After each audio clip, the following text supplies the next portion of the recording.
Well, good morning, good afternoon, and good evening, colleagues, and welcome to the N4G side event, one of the first, I believe, called Leveraging the Workplace to Bring Improved Nutrition to Millions of Employees. My name is Lawrence Haddad. I'm the Executive Director of GAIN, the Global Alliance for Improved Nutrition. Now, in a world where 1 in 3 people are malnourished, it seems totally self-evident, doesn't it? Help nourish your bottom line. To do that, nourish your employees. To help nourish your bottom line, nourish your employees. And the evidence shows benefit cost ratios of 6 to 1. Invest $1, a rupee, a peso in workforce nutrition, and you get 6 back. And that was before COVID showed us how important and how vital, it reminded us how vital food system employees are to all of our collective well-being. The evidence tells us there are 4 important elements to any kind of workforce nutrition program. Obviously, providing healthy food at work, that's one. Nutrition education is also really important, improving the nutritional literacy of employees and employers. Providing breastfeeding support, which is so critical for early childhood development and later productivity and well-being throughout life and across generations. And then nutrition-related health checks. And yet, as we will hear later on, the recent World Benchmarking Alliance reports show only 25% of the 350 companies surveyed have a workforce nutrition program in place. And then that only covers 1 or 2 of those 4 elements I mentioned. So why is this not happening fast enough? Well, together with the Consumer Goods Forum, GAIN established the Workforce Nutrition Alliance in 2019 to accelerate uptake of workforce nutrition programs. The Alliance and partners built a support program for companies, because it's not easy to do this. You know, you need to self-assess. So we've developed a self-assessment scorecard. You need support to actually implement. So we're providing that support. You need to learn from peers. How are the so-called lighthouse leaders, how are they doing? What are they doing differently? How can we learn from them? And then are there general resources that are available? And so we established a resource portal. And companies have made recent and significant commitments, and you'll hear from some of them today. Olam, Unilever, Ajinomoto, you'll hear from today, but in addition, DSM and Google have made significant commitments, and we're in conversation with many more companies. So this session is really a call to action for other companies. Commitment making, implementation is possible, and your own employees and your own supply chain workers will benefit. On the supply chain workers, today we're focusing mostly on your own workforce, but of course workforce is dependent on many other workforces along the supply chain. And on November the 25th, which is next Thursday, there will be another N4G session on supply chain workforce nutrition. So I would encourage you to sign up for that. We have a great run of show for you today. First of all, we're going to have a session whereby we get, we're so privileged to have 2 independent assessments, 2 independent organizations providing independent assessments of where we are on workforce nutrition. And we have the World Benchmark Alliance is going to report to us, Victoria de Bourbon de Palme, who is the food transformation lead at the Alliance, will give us a presentation, and that will be followed by Mark Wine from the Access to Nutrition Initiative, ATNI, who's also going to tell us about what their own scorecards are showing us. So without further ado, let me turn over to Victoria and then to Mark to tell us where we are and how well we're doing. Over to you, Victoria. Thank you very much, Lawrence, and welcome to everyone. I'll share a few slides with you because indeed, as Lawrence said, we've done a recent assessment. I'd like to take you on board of the status quo. Just a quick background, the World Benchmarking Alliance is an organization measuring SDGs. Of course, workforce nutrition is contributing to several crucial SDGs. And by creating a benchmark, we really want to inspire others to follow the leaders that are already implementing this in their businesses. So we work on many fronts, but today, of course, I'm focusing on food and agriculture. And we've done an assessment of the 350 largest food and agriculture companies across the world. So headquartered in 41 different countries, from agricultural input all the way to food retailers and restaurants and food service providers. So yeah, as you see also from the speakers today, really everyone in the value chain can contribute to this important issue to improve the nutritional income of your employees. And actually these 350 companies that we have assessed already directly employ 23.5 million people across the globe. So just already by really taking care of your own employees, companies can really be catalytic in improving the nutritional status.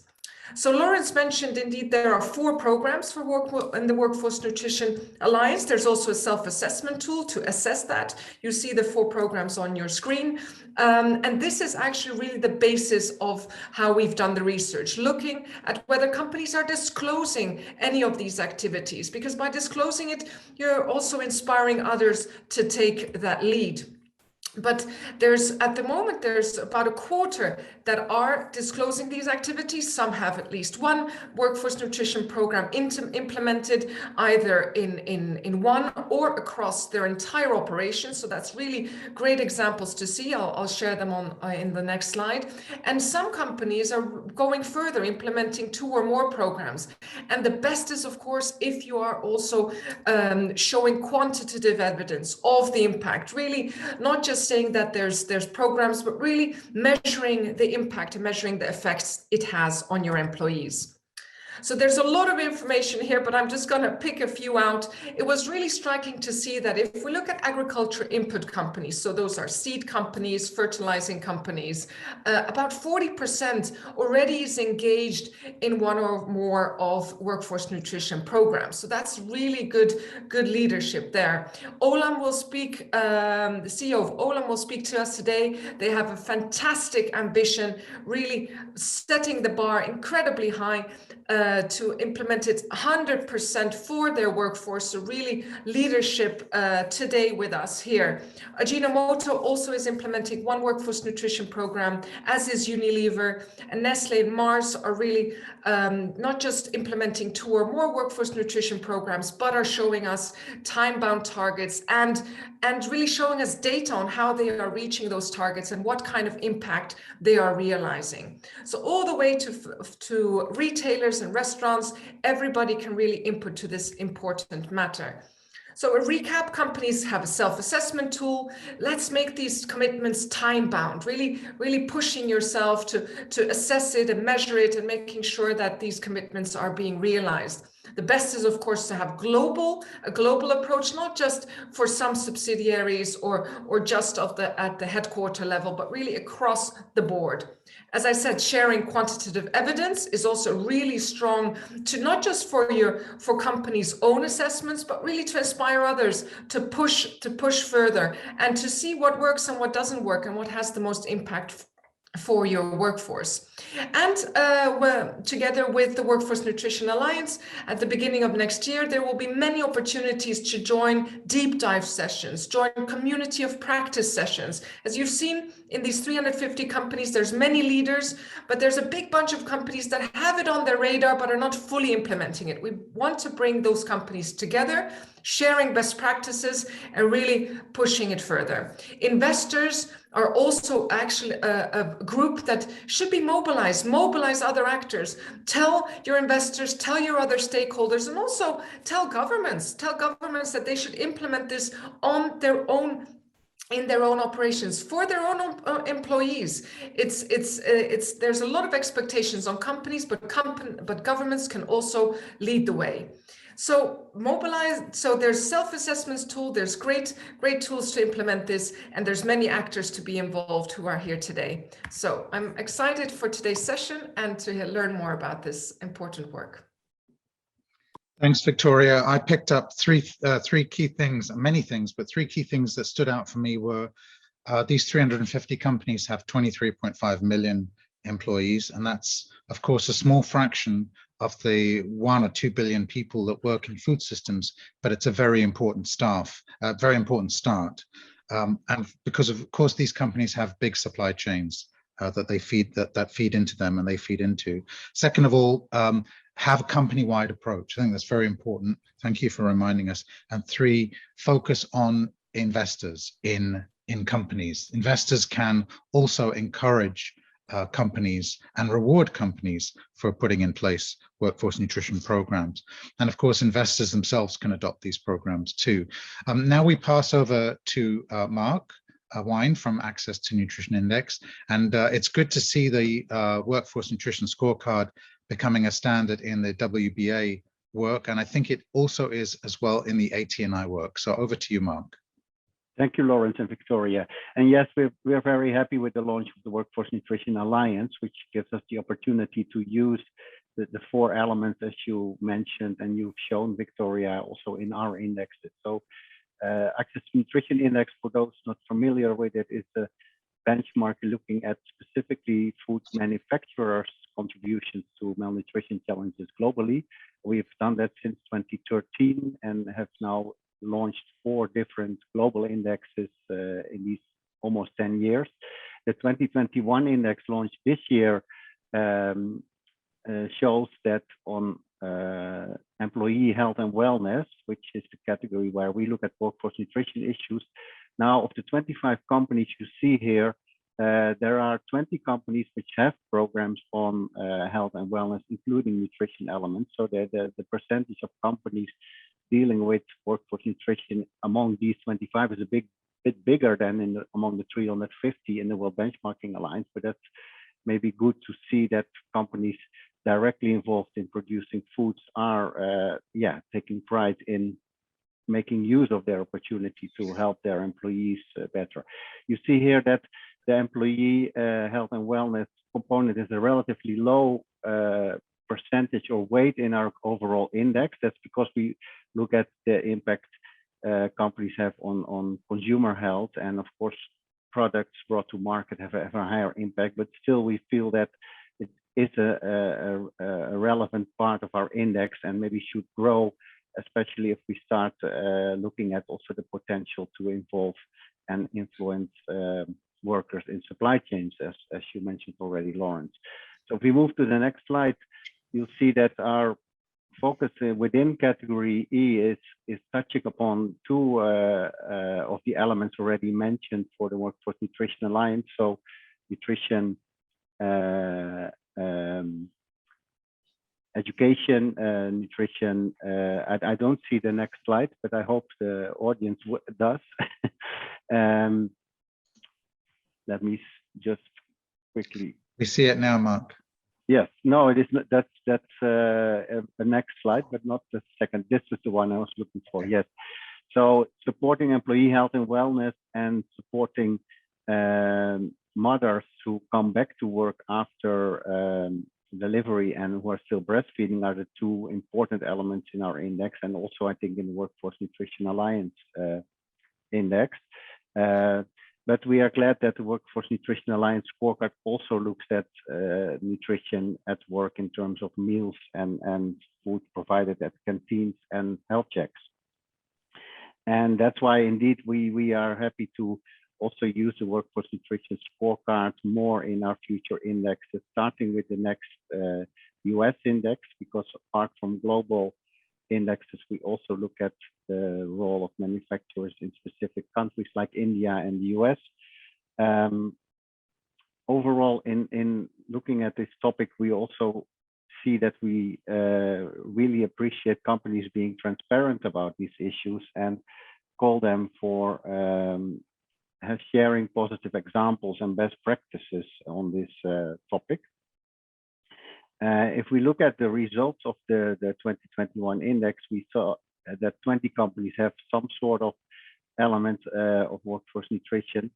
Only 3 companies, Nestle, Grupo Bimbo, and Unilever, have programs which explicitly also have targets linked to employee nutrition improvement.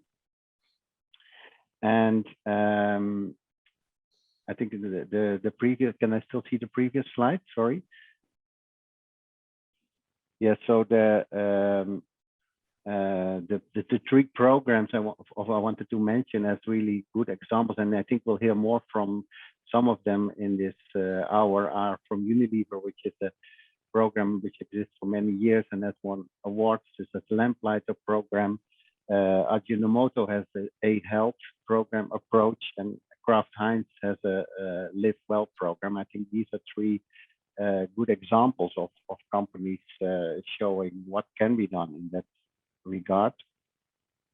And moving to the last slide, overall recommendations on this topic from our perspective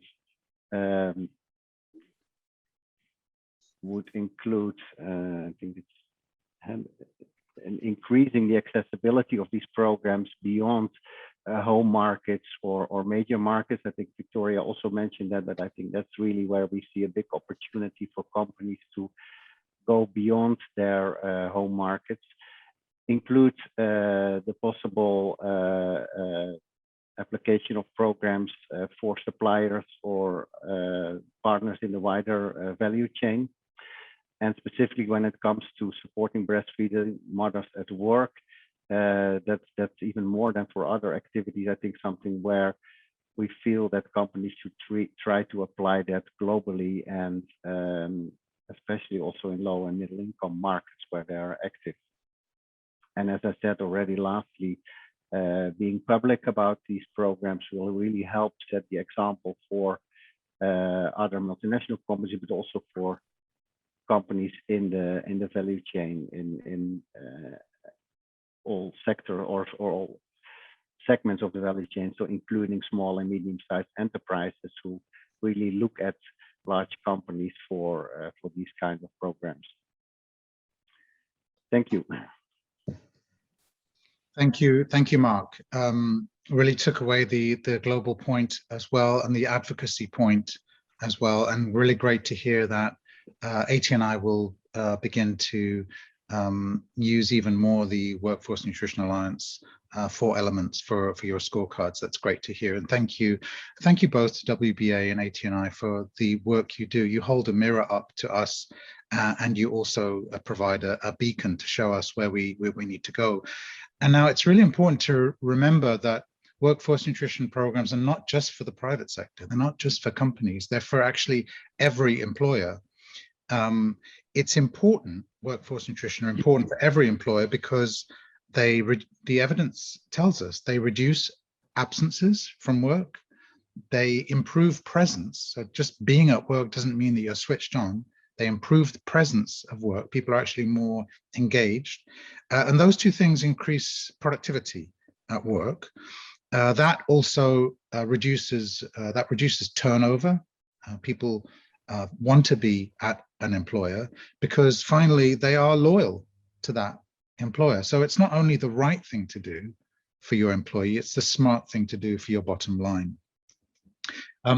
Gain doesn't have a bottom line in terms of profit, but of course we have to keep ourselves going as a going enterprise or going organization. And 2 years ago we committed, because we said we can't be part of a workforce alliance if we ourselves don't have a workforce nutrition program. And so we instituted one 2 years ago, and it's taken 2 years to actually come to fruition. I'm actually launching it with my GAIN colleagues this afternoon at an all GAIN staff meeting. We're only 300 we're only 300 people in 13 different countries. So we're a small organization, yet it's taken us 2 years to get to this point. And so it's absolutely my privilege and honor to introduce the next 3 speakers, two of whom will be joining us in a video address, because these 3 companies have made very significant commitments to getting workforce nutrition going in organizations that are much bigger and much more complex than GAIN. So I take my hat off to them. First of all, I think we have a video from Takaaki Nishii, who is the president and CEO of Ajinomoto in Japan. And of course, Ajinomoto is the host, Japan is the host country for N4G this year. So can somebody start the video, please?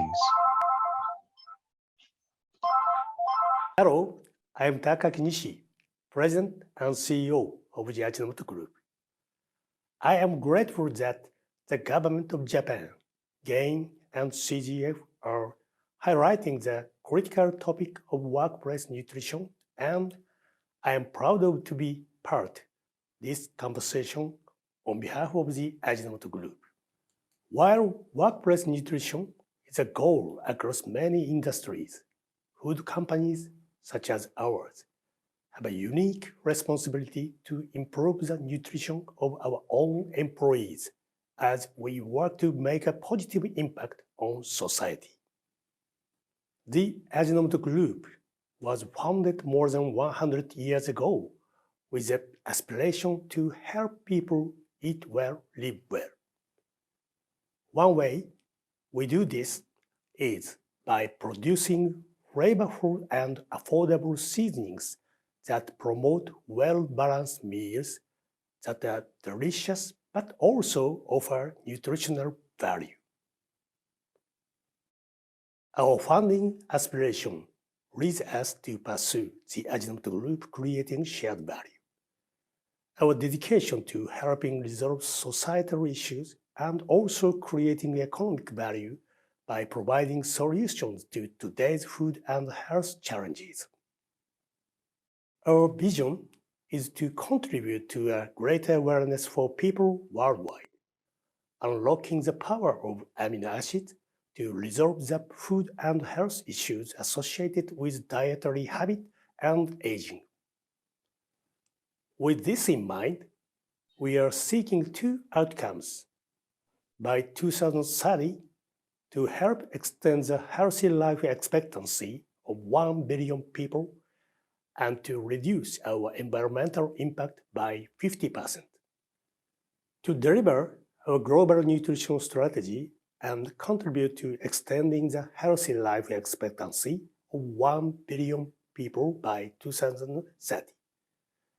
We have developed our commitment to nutrition, which supports the vision of Nutrition for Growth Summit 2021, hosted by the Japanese government. We have set specific targets to contribute to nutrition improvement by 2030. Among these are two focused on improving the nutrition awareness and education of our employees who form the foundation of the Ajinomoto Group's effort to improve nutrition. First, we will help our employees improve and maintain their health by providing healthy meals in the workplace, nutrition information, health checkups, and maternity leave. Second, we will provide multiple nutrition education sessions to each employee, totaling 100,000 touchpoints by 2025. We know that employee mental and physical health initiatives can improve employee engagement, motivation, and productivity while reducing absenteeism and presenteeism. All of this positively correlate with business results, creating both social and economic value. We aim to help our employees improve their health and well-being simply by working at Ajinomoto. This is done through 3 steps: to learn, to think, and to act. Employees naturally become aware and learn more about health issues to maintain healthy mind and bodies and foster a culture of healthfulness. This self-care is additionally supported by company actions that are informed by employee feedback gathered during ongoing meetings. This includes initiatives such as healthy lunches in company cafeteria, We provide a healthy menu that allows employees to self-care in a way that suits them. The meal options meet a standard nutritional balance with a variety of dishes that are both delicious and good for you. Employees can then enter their lunch data into an app on their smartphone to receive advice on dietary content based on nutritional intake. We have initiated additional effort across our Japan headquarters and throughout the Ajinomoto Group to support on employees' improved health and well-being. This includes health-focused seminars on topics such as non-smoking and reduced sugar consumption and a health advice app. We also provide 30-minute annual consultation with a health practitioner for all employees, with their individual health status easily accessible through an online system. Based on this data, we have seen a reduction in the number of employees at risk of lifestyle-related diseases. As a result of these efforts, I am proud to say that in a 2020 engagement survey, 81% of Ajinomoto Group employees said that the company provides an environment and engages in measures to maintain and promote health in consideration of employee mental and physical health. We are now working toward our goal of providing nutrition education to all our employees by 2025. Last year, we created a nutrition literacy program and began rolling it out, first with employees in Japan, and we are now preparing to introduce it to employees of Ajinomoto Group companies around the world. We are pleased to reinforce our commitment to the health and well-being of our employees by participating in the Workforce Nutrition Alliance organized by CGF and GAIN. By supporting our employees' health and well-being, Ajinomoto can maximize our contribution to the world's food and wellness. Thank you. Eat well. Thank you, Nishii-san. That was please extend our thank you to Nishii-san. That was a fantastic video. 3 things I took away from it. Food companies have a special responsibility to implement workforce nutrition programs.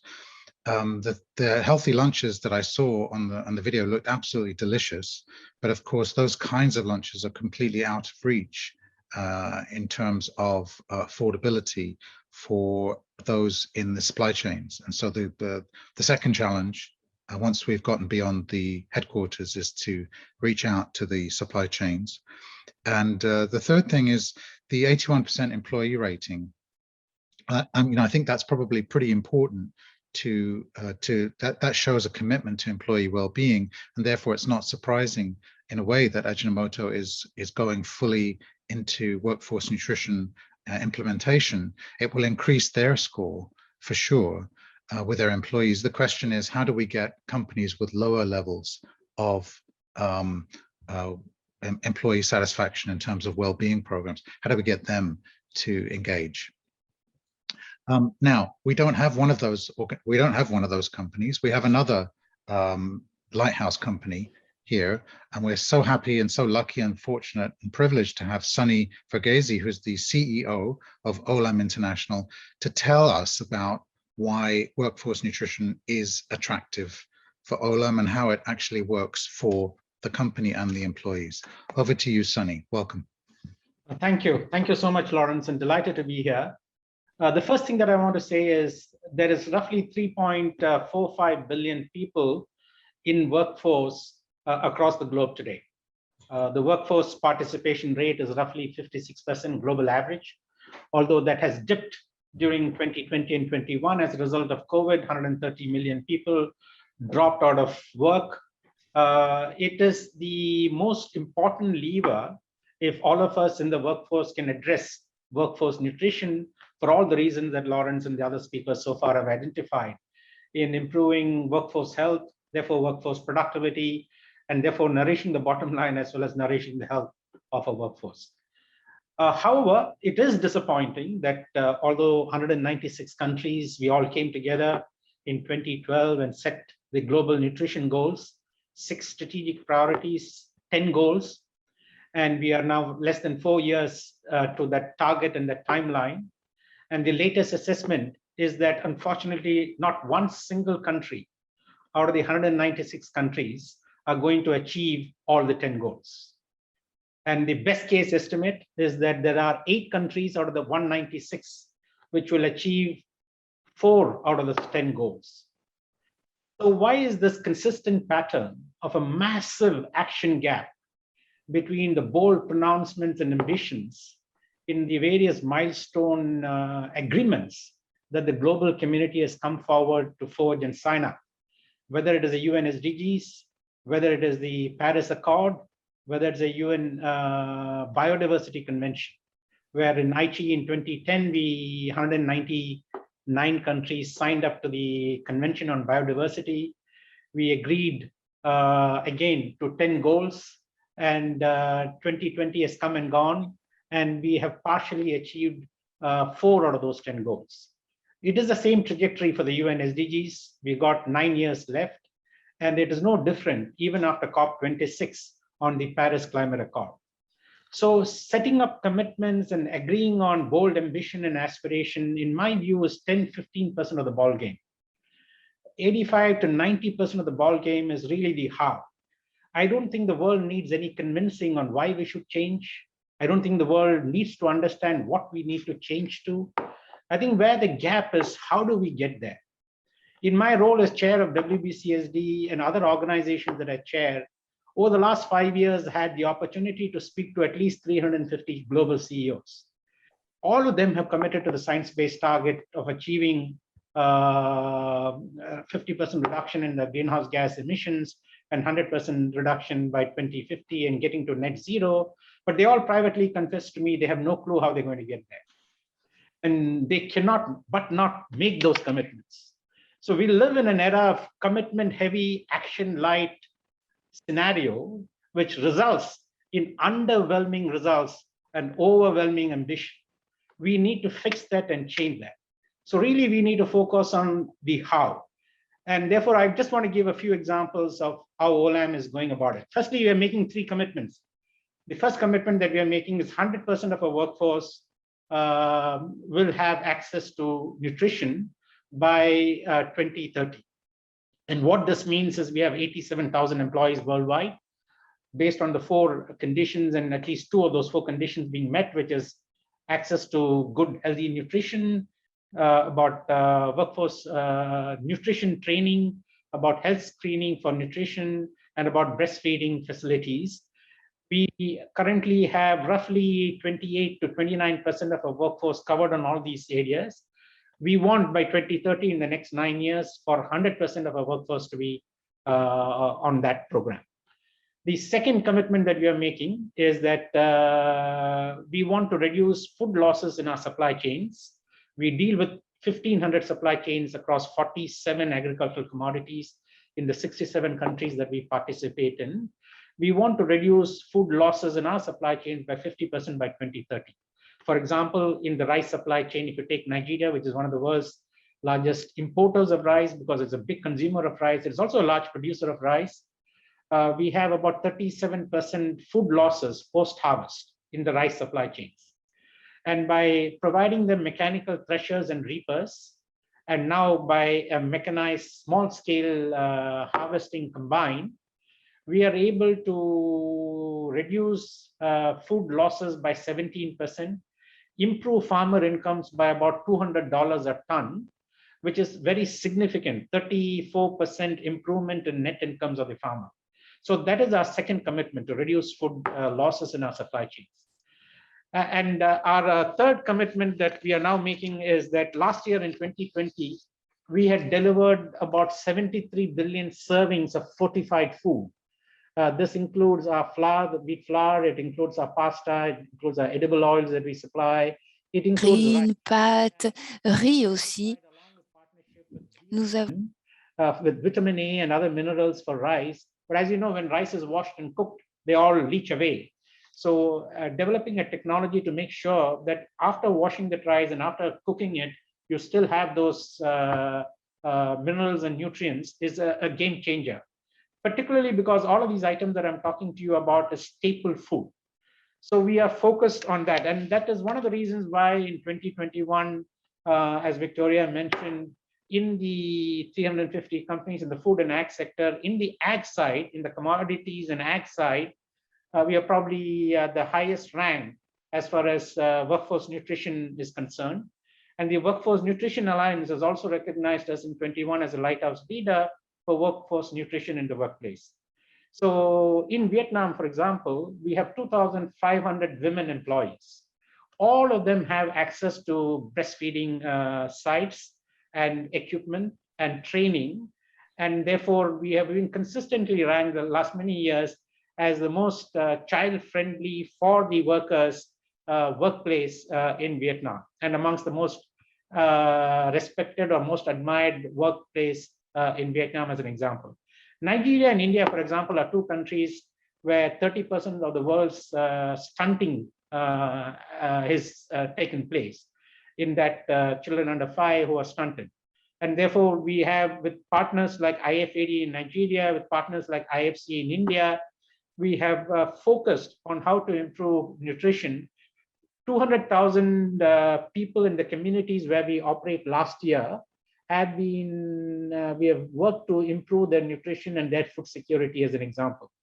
So having granular programs, pathways, measuring it and reporting it transparently, what's and all, good and ugly, both parts of it, is the way that we can really meet some of these ambitions that we have set for ourselves. And finally, it cannot be done on with just one company acting. It can only be done with a pre-competitive alliance of companies working in sectoral alliances, but also with other multi-stakeholders to really make a difference. Thank you. Thank you, Sunny. And thank you for contextualizing this for us and reminding us that commitments are rather easy to make, and action is rather difficult.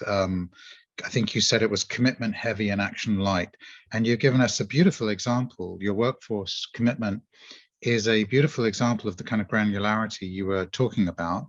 And of course, N4G is all about smart commitments, specific, measurable, assignable, realistic, time-bound. That's what smart means. And I think the 100% workforce access to nutrition by 2030, 87,000 employees, 2 of the 4 conditions is very, very smart, and with the transparent reporting behind it. So thank you very much, Sunny. We now have, we're lucky to have a video from Unilever, Dr. Diana Han, who's the Chief Medical Officer. She's an MD herself, VIP Global Health. We have a video from her, and we also are joined by Anjali Ravi Kumar, who is the Global Sustainability Director of Unilever, joining us from India, and she'll be available for the Q&A session. So Unilever video now, please.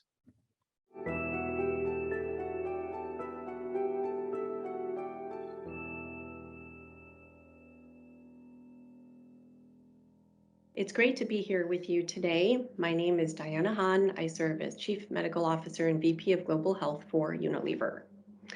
We're all convened at this Nutrition for Growth Summit because we are all stakeholders in leveraging the power of the workplace to bring improved nutrition to millions of employees around the world. I think it goes without saying that everyone here is aligned around the point that good nutrition is a key driver for both healthy lives and healthy businesses. And in achieving nutrition for our workforce, we go such a long way toward contributing to a better world. But we know that it is a reality that today 1 in 3 people worldwide suffer from malnutrition. And so this is a huge global concern that impacts the lives of individuals all over the world, their families, businesses, and economies in both the developing and developed parts of the world. And this is why Unilever has partnered and is implementing the WNA scorecard to assess our workforce nutrition programs.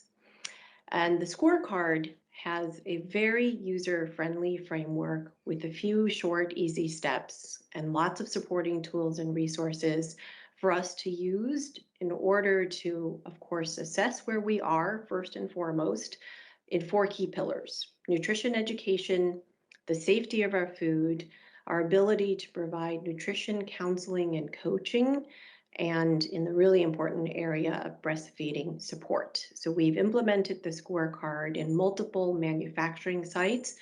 We've gained a lot of insight into areas of strengths, but also, as importantly, we've identified key areas to enhance as well. And in this process, we've also set up our enhancement targets, setting achievable goals for our workforce nutrition program. And we hope to see that over time, we'll be able to drive real impact. We're also leveraging all of the tools and resources and the support that's available as well through this framework. And then we'll be planning to monitor and report on our progress over time. And the reason why it's important for Unilever to make WFN commitments is because it's completely aligned with our global health strategy, and nutrition is a core foundation and a driver for healthy lives and healthy business. And so we want to be sure to offer our employees balanced nutrition and knowledge and support about healthy nutrition that can be executed even when our workforce is not with us, when they're home with their families and in communities. So with that, our Nutrition for Growth commitments for Unilever include the following. We will be engaging in product reformulation and innovation and committing that $1 billion, or euros, I should say, of annual sales will be from plant-based meat and dairy alternatives by the 2025 to 2027 timeframe. We will double the number of products delivering positive nutrition by 2025, with positive nutrition defined as products that contain impactful amounts of vegetables, fruits, proteins, or micronutrients like vitamins and minerals. 70% of our portfolio will meet WHO-aligned nutritional standards by 2022. So we'll continue to lower the quantity of salt, sugar, and calories in our products. We're going to promote healthy eating, and our biggest food brand, Knorr, will make sure to get food that's good for people and planet on 7 billion plates by 2025. And as mentioned, we are implementing the Workforce Nutrition Alliance scorecard, and the pillars I mentioned earlier will be implemented in 70 manufacturing sites. And these are sites that offer on-site catering. And we will have key action plans defined by 2026. And we hope that other businesses will join Unilever in making Nutrition for Growth commitments. It's so important that we as a global community continue to do everything we can to remediate the pandemic of malnutrition that we see present around the world. And so it's wonderful that we have this event, that we're convening with one another, and hopefully we'll be able to amplify one another's efforts.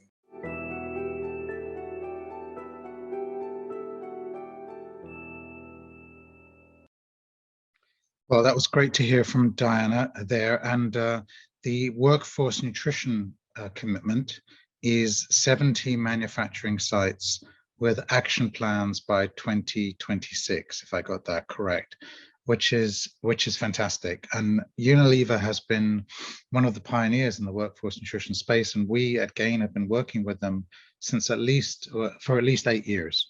So it's wonderful to see this. Birbal or Jen, do we have any questions in the chat box or the Q&A? Because this is the Q&A time. No? Nope. So let me ask the first question then, and this is really to Anjali, Sunny, Victoria, and Mark. And you know, we've been waxing lyrical about how wonderful these programs are and how they're sort of an obvious thing to do, and they're great for the bottom line, they're great for employees, and yet very few companies or public sector employers are actually doing it. So I wonder if you could tell us, and maybe I'll start with Anjali briefly, tell us some of the hurdles you have to get over to actually do this, or maybe speak to a company or an employer that's, I think one of you said is on the verge of doing this, or thinking it's on their radar screen, but they haven't actually quite figured out what to do. How do you get from the stage of being on the radar screen to being where you are? Anjali. Thank you, Lawrence. Am I audible? Yes. Okay, great. So if I had to advise a company that was on the verge of implementing a workforce nutrition program, I would give them 3 pieces of advice. The first would be start small, because nutrition is really rooted in culture and depends heavily on education and health awareness.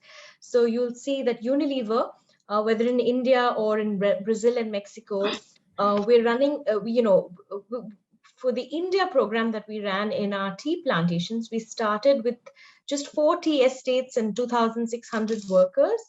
And we started in a state where literacy levels were a little higher and health awareness was a little higher. And it could, it offered a contained sort of space to experiment and learn. But today that program has reached over 110 tea estates and over 160,000 workers. So there is scope to grow, but we did really start small to enable learning.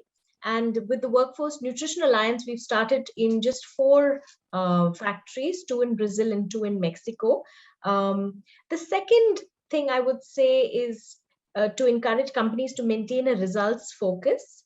It's absolutely critical to be able to show the benefit, not just to employees, but to the business.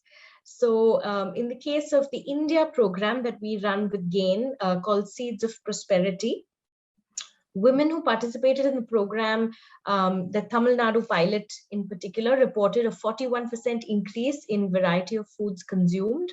The number of households growing their own vegetables increased also by 41%. And 98% of those taking part reported that the program would make them more likely to continue to work for that tea estate. And that was a benefit that was very important to our tea business, the loyalty of workers to the estate. So we have a lot of anecdotal evidence that suggests that the program reduced absenteeism and health costs to workers. On the Brazil and Mexico pilot, we're working closely with Northeastern University and the Institute of Employment Studies to study the impacts. And I think this level of commitment to measuring and communicating the results internally is required. And finally, I would say work on both sides of the equation, demand and access. For the India pilots, for the India program that we run with GAIN, we increase demand for healthy food in several ways. Women from communities are provided with training on why it is important to eat a diverse diet, what such a diet entails, and how estate workers and farmers can improve their diets. And then they're encouraged to pass this learning on to other groups in their communities. We also use a variety of really entertaining ways to raise awareness and educate the population about good nutrition, including cooking demonstrations, wall paintings, poster campaigns, nutrition games in schools, street plays. So we really focus heavily on demand. But we can't forget that, as you've pointed out, Lawrence, the access to nutritious food is an issue, especially as you work with people across your value chain, especially in agricultural settings. So how did we solve this problem? We encouraged growing food at home. We attempted to increase the supply of fruit and vegetables in local shops. The program also facilitated consumption of fortified products by working with an NGO called Dharma Life, a local organization that helps women become entrepreneurs. So women in the community were trained and given access to fortified products. And then by selling these, they become local change makers. So I hope that helps any company that is setting out on this journey. That's great, Anjali. Thank you. I think especially the start small advice is good advice, and of course maintain results focus is very key. Demand and access as well, and 3/4 of the population of Africa can't afford a healthy diet, and only about half of them can afford a nutritionally minimally adequate diet. So one of the issues that will come up, I'm sure, over the course of the next few years is the paying of decent wages and decent standard of living. I wonder if anyone else would like to pick up that question about how do we get from the commitment to action. Lawrence, if I might come in, Mark from ATNI. I think what's very important apart from the small steps is the fact that there are companies like Unilever and Olam who have started doing this and have set smart targets. I think that's really a big example for others and showing that beyond the obvious business case of investing in your employees will help increase productivity, it shows that it's also feasible and the economically wise thing to do. Thanks, Mark. Anyone like to come in on that, or a question it's in the back of my mind is: has COVID made these kinds of programs more or less attractive? Anyone like to pick up either of those questions? Maybe if I may start adding to what I just said, yes. Is that I think COVID has I think more than before highlight the importance of the interrelation between manufacturers and suppliers, and I think the vulnerability of supply chains and therefore the importance of having a good relation with suppliers in all aspects, but also looking at health and nutrition of workers in the supply chains. Okay, thank you, Mark. We have a couple of questions from the floor. One is, if you can see it in the chat box, one from Nigeria, I don't know the colleague's name.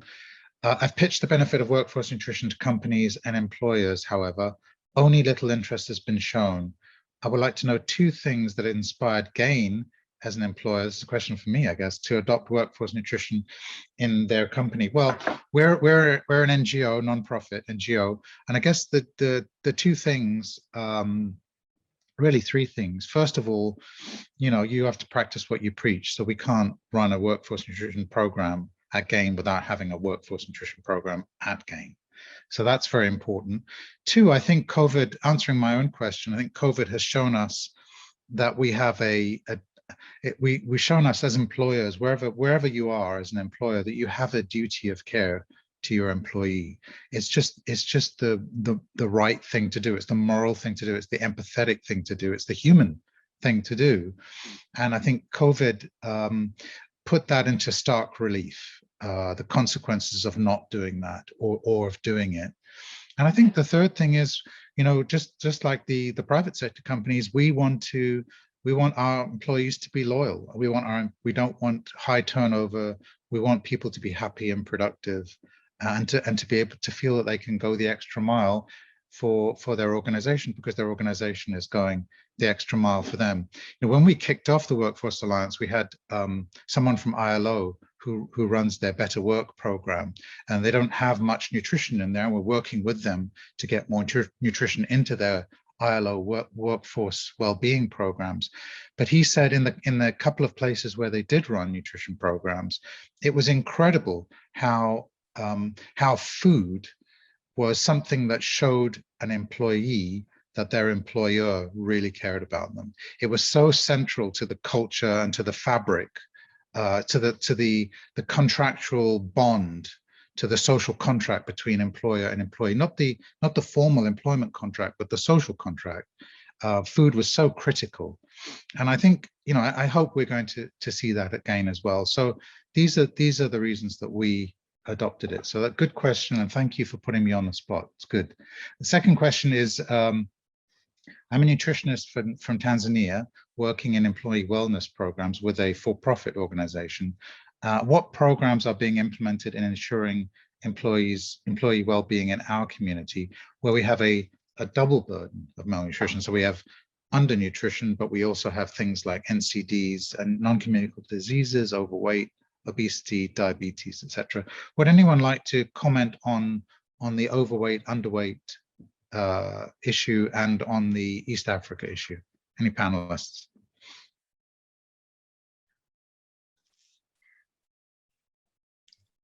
I can speak to Unilever's experience. You know, we during COVID, Unilever had kept its factories open across the world in order to manufacture soaps and sanitizers that were required in the fight to prevent COVID.